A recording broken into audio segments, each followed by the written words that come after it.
দেখো আমরা ব্রিজ থেকে নেমে ওই দিকটা ক্রস করে, এই ব্রিজ কিন্তু চলে গেছে, ওখান থেকে নেমে এসছে এখানে ফৌজদারি দায়রা আদালত হাওড়া দেখাচ্ছে। এখান থেকে সমস্ত বাসও যায় ঝিকিরা, হাওড়া, ঝিকিরা। এইদিকেও পুরো মোংলার হাট বিস্তৃত, আবার ওই দিকটাতে তো আছেই পুরো এরিয়া নিয়ে। হ্যাঁ, এশিয়ার আর একটা মানে সবথেকে বড় হাট বলতে গেলে এই মোংলার হাট। জামা কাপড় ভর্তি ভর্তি। এই জায়গাটাও ভালো করে দেখো, এটা ছেলেদের সমস্ত জিনিসপত্রগুলো পাওয়া যায়, এটা মেয়েদের।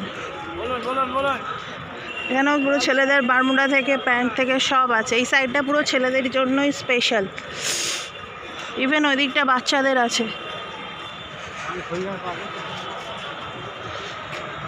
ওই যে দূরে দেখতে পাচ্ছ গাছটার পেছন দিয়ে সূর্য মামা উদয় হচ্ছে।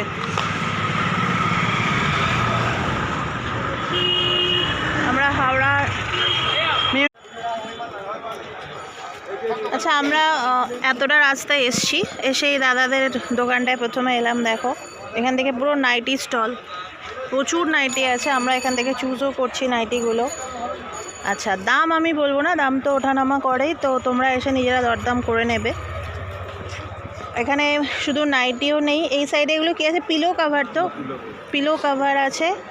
আর এখানে টুপি আছে, দেখো ছেলেদেরও কিছু জিনিস সামগ্রী রাখা আছে। আর এই সাইডটাতেও দেখো ছেলেদের প্রচুর জিনিস, আমি ওই দিকেও দেখিয়েছিলাম, এই সাইডেও চলে যাচ্ছে। দেখো হাওড়া পুলিশ স্টেশন যেটা পড়ছে, এখানে ডান দিকে পড়ছে তোমার হাওড়া জেলা পরিষদ। আর এখন কামিং সরস্বতী পুজো বলে চারিদিকে হলুদ হলুদ হলুদ দেখতেই পাবে। বাচ্চাদের ড্রেস এসছে প্রচুর, পাঞ্জাবি এসছে। তো এই জায়গাটা পুরো আমি কভার করলাম, দেখালাম। এটা মানে বিশাল মার্কেট, আমি বোধহয় একদিনে তোমাদের কভার করে দেখাতেও পারবো না। আবার আসবো যখন আবার তুলে দেখাবো।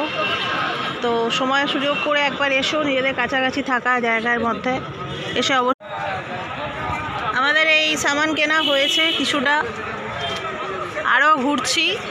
আপাতত এখানেই আছি, ব্রিজটার ঠিক ডান দিক করে এই মার্কেটটা ঘুরছি। এখান থেকে আরও কিছু দেখবো, তারপর আমরা সোজা চলে যাব ওই দিকটাতে, ওই দিকটায় সার্ভে করব।